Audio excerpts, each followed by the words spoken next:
So beth ni'n neud ma, mae fe'n eitha special. Ni'n neud drink o'r enw Kefir, sef probiotic, sydd yn helpu gyda'r stumog, gyda'r microbiome.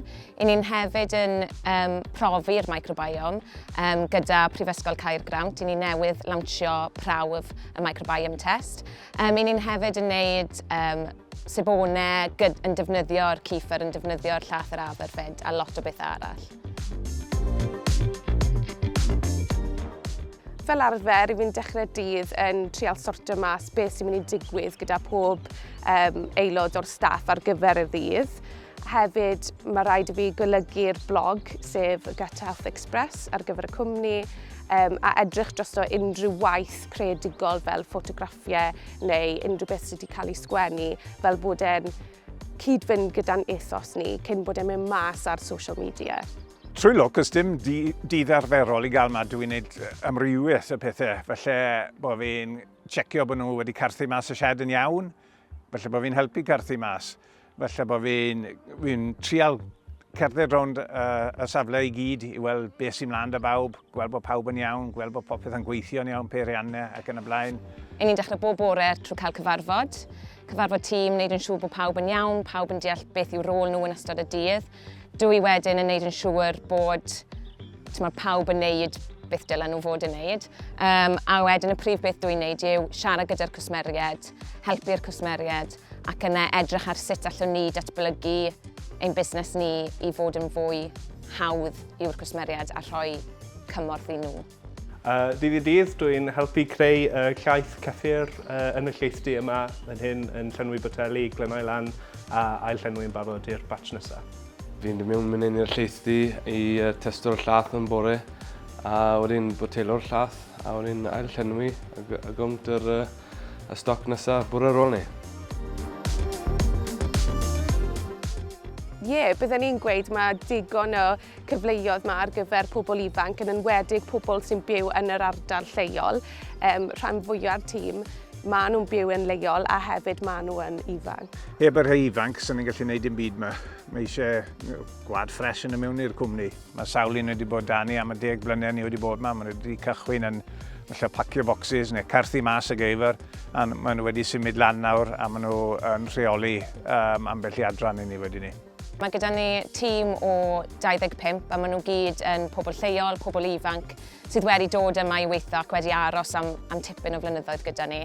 As long as bod chi'n moyn dangos bod chi'n yn excited yn y gwaith, mae pob cyfle. A gweud y gwir, mae amrywiaeth o sgiliau, ond y sgil mwyaf sy'n eisiau yw bod nhw'n keen i ddod yma a i gweithio. Mae'n anodd ar hyn o bryd i ffindio, ers Covid, mae wedi bod yn anodd dros ben i ffindio staff a gweud y gwir.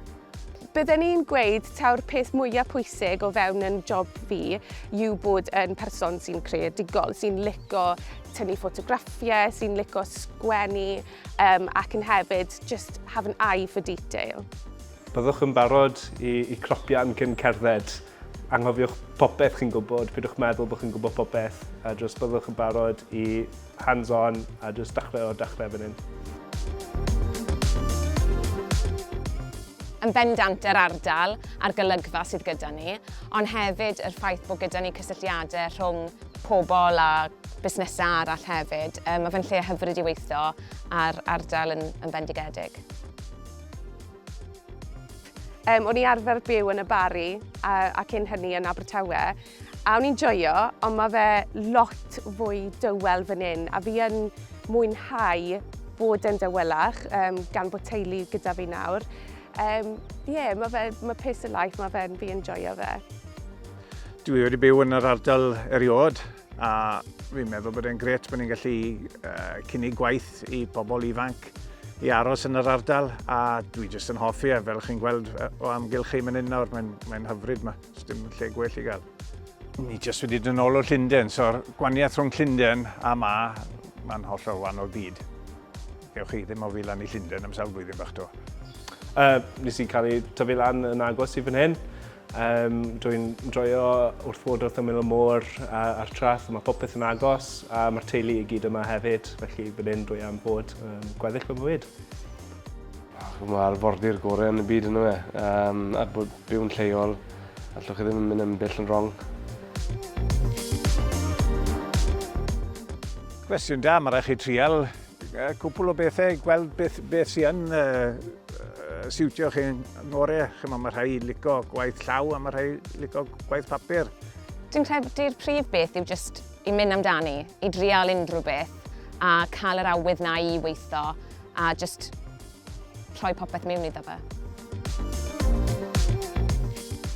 Mae fe'n neis i bobl gweld bod ni wedi keep to our roots a bod ni yn joio siarad Cymraeg a bod ni'n trial cael hwnna mas yn ein social media ond hefyd yn ein e-bostiau. Mae pob sign-off gyda Cymraeg wedi sgwennu hefyd. Ni'n lwcus iawn, mae lot o Gymraeg yn y busnes yma. Mae fe'n peth da. Ni'n lwcus mewn hyn, ni gyd yn Gymraeg. A mae un bachgen ni'n treol dysgu Cymraeg, so ni'n helpu ar y ffordd. So mae hwnna'n neis. Mae lot o cwsmeriad ni yn rhai sydd yn hoffi siarad Cymraeg gyda ni ar y ffôn. A dwi'n credu bod e'n bwysig bod ni'n rhoi'r cyfle na i bobl i siarad gyda person Cymraeg a i siarad iaith cynta nhw. Fi wedi bod draw i America, a'r unig beth o'n nhw moyn oedd bod fi'n siarad Cymraeg. Ond mae hynny'n gweithio mynd un fyd, achos chymod, ni gyd yn siarad Cymraeg. So mae eitha special fi'n credu bod nhw'n gweld a clywed y iaith yn cadw fynd i ni. I ddechrau gyda, mae'n bwysig bod chi'n darllen y swydd ar indeed.co.uk, dyna lle ni wastad yn hysbysu'r swydd. A wedyn mae'n bwysig bod chi'n hala CV a cover letter. A wedyn ni'n mynd trwyddo proses o edrych trwy'r CVs ac yn dewis cwpl o bobl i fynd at interview.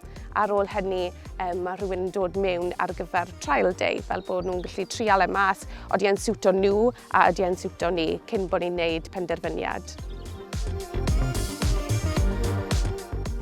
Yr un mwyaf yw ffindio staff o gyda gwir. Mae digon o waith mlaen dyn ni. Mae 25 o staff da fi yma nawr. Ond mae'n job ni'n drychyd am 2 fi'n credu ar hyn o bryd. A mae'n job i ffindio nhw. Mae'n jyst yn gofyn i fi, dwi'n godro.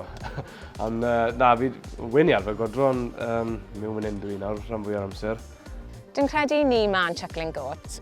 Mae lot o bobl yn meddwl, maen nhw'n joio ar y ffarm, godro geifr, mynd am wac, ond mae lot mwy iddo fe na. Ni'n tîm o 25 o bobl ma yn Brynhoffnant. Mae hefyd gyda ni tua 5 neu 6 sydd yn gweithio o adre. Felly ni'n busnes eitha mawr. A mae lot o bethau diddorol yn digwydd yma. Dyn ni ddim just yn neud sebonau a pethau fel la. Mae lot fwy iddo fe na. I ni'n edrych ar iechyd yr microbiome, a'r gut. Felly mae yn rhywbeth diddorol iawn, dim just godro geifr.